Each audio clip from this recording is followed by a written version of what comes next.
देखी ना बोलते तारे के कोनी लाइट ना छो तारे भाई जमुआ दे तारे माई जमुआ तारे वही जमुआ छोटी वही जमुआ दे तारे बाबू जमुआ तारे जमुआ होके ना दिन के होता हमारा ना होके तो कोई और के ना होके दे।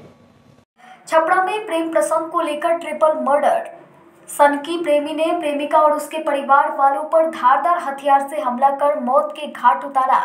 मामला रसूलपुर थाना क्षेत्र के धनाडीह गांव का है, जहां प्रेम में प्रेमिका द्वारा बात नहीं करने पर नाराज प्रेमी ने अपने दोस्तों के साथ प्रेमिका के छत पर सोए हुए प्रेमिका के परिवार वालों पर धारदार हथियार से हमला कर दिया, जिसमें प्रेमिका और उसके पिता तारकेश्वर सिंह और उसकी बहन की मौके पर ही मौत हो गई।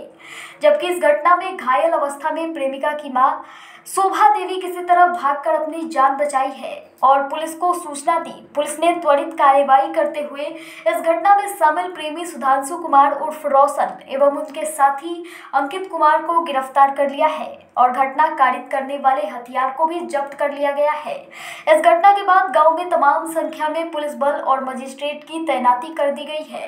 इस घटना में चश्मदीद और घायल शोभा देवी ने बताया कि उनकी पुत्री आरोपी सुधांशु से बहुत पहले से बातचीत करती थी, लेकिन जब इस बात की भनक परिवार वालों को हुई तो परिवार वालों ने उसे बातचीत करने से मना कर दिया, जिसके बाद वह लगातार फोन करके उनकी नाबालिग को परेशान करता था और कहता था कि यदि तू मेरी नहीं हुई तो तुझे किसी और का भी नहीं होने दूंगा, पूरे परिवार वालों की हत्या कर दूंगा।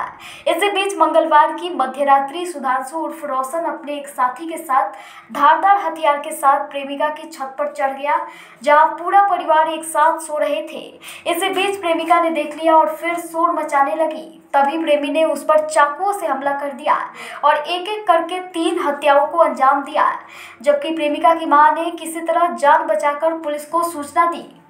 घटना तो बहुत दर्दनाक घटना बा। 4 आदमी के काट दिया, 3 आदमी स्पॉट डेट बा, 1 आदमी रेफर बा, छपरा इलाजरत बा। प्रशासन का के लिए तुरंत रात के ही आके बिना पंचनामा के बॉडी उठा के लेके पोस्टमार्टम खातिर चल गई। अब घटना के बारे में विशेष जानकारी माने विस्तार रूप से नहीं है। जानकारी ये बाबे कि माने केहू आके ऊपर 8 आदमी के संख्या में उनमें 2 आदमी के शायद अरेस्टिंग भइल बाबे, उहे कहले बांसन अपराधी कि 8 आदमी रहने से धारदार हथियार से सर हाथ एंग सब काट कूट कई बा। एमे हत्या हो गई बा 3 आदमी आ 1 आदमी इलाजरत बा। वो तारकेश्वर सिंह है और उनकी 2 पुत्री और पत्नी उनकी इलाजरत है छपरा सदर अस्पताल। पहले से तो उनका कोई विवाद नहीं था, वैसे वो आदमी थे नहीं। स्थिति देख के आपको लग सकता है कि विवाद करने वाले लोग जब रोज खाने और रोज कमाने और रोज खाने महोदय से मांग करते हैं कि सबसे पहले वर्तमान यहाँ के थाना प्रभारी महोदय को यहाँ से हटा के वरीय डीएसपी रैंक के अधिकारी से इस मामले को जाँच कराएं, इसलिए कि बिना पंचनामा के बॉडी उठा के भेज दिया गया पोस्टमार्टम के लिए।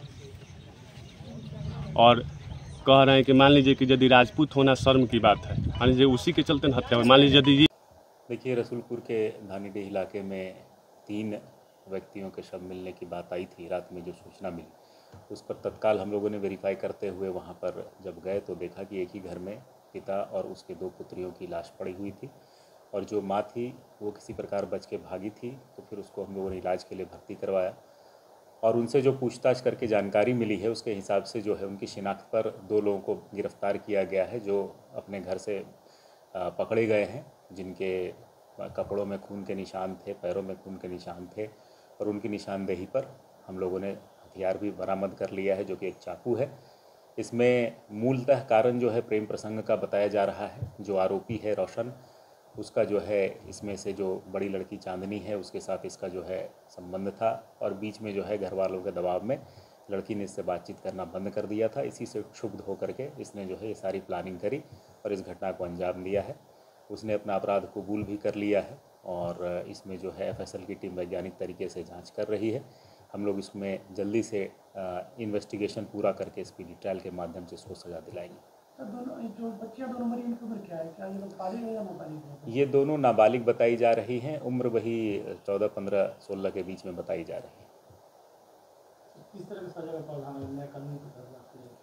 लेकिन नए कानून में जो है फांसी से लेकर आजीवन कारावास तक की सज़ा जो है वो संभव होगी और हम लोग प्रयास करेंगे कि कठोरतम सज़ा दिलाई जाए, क्योंकि ये जघन्यतम अपराध है। एक साथ 3 व्यक्तियों की हत्या और इस तरह के मोटिव में करना जो है जघन्यतम अपराधों की श्रेणी में आता है। तो पुलिस जो है अपना पूरा काम इसमें अच्छे तरीके से चार्जशीट करके वैज्ञानिक साक्ष्यों के आधार पर हम लोग इसमें जो है माननीय न्यायालय में स्पीडी ट्रायल के लिए अपील करेंगे और इसमें उसको कठोरतम सजा दिलाने की प्रयास करेंगे। माँ ने क्या बयान दे दिया पुलिस को जो? हाँ, माँ ने बयान दिया है। मैंने भी उससे पूछताछ करी है, तो उन्होंने सारा घटनाक्रम बताया है कि कैसे कैसे क्या क्या हुआ था। तो उन सब बयानों के आधार पर हम लोग तफ्तीश आगे बढ़ा रहे हैं। तो ये जो आरोपी है जो धमकी भी पहले देने का काम किया था, इसकी पुष्टि नहीं हुई है। हालांकि माँ के बयान में ये बात आई है कि पहले भी दिया गया है धमकी, तो फिर धमकी की बात जो है उन लोगों ने पुलिस तक नहीं बताई और ये संज्ञान में प्रशासन के नहीं आया था मामला, तो इसकी जांच की जा रही है। क्या लगता है अगर ये धमकी वाली बात अगर पुलिस को बताती तो ये घटना रुक सकती थी? बिल्कुल रुक सकती थी। अगर ये पुलिस प्रशासन के संज्ञान में ये बातें आती तो हम लोग इसमें प्रोएक्टिव होकर के काम करते। ये तो टोटली व्यक्तिगत एक घटना थी। प्रेम प्रसंग के मामले में कौन किसके घर में जा रहा है, हर घर पर पुलिस की नज़र होना संभव नहीं है क्योंकि ये प्रेम प्रसंग का मामला है। लेकिन दुर्भाग्यपूर्ण घटना है और इस पर हम लोग कठोरतम कार्रवाई करेंगे।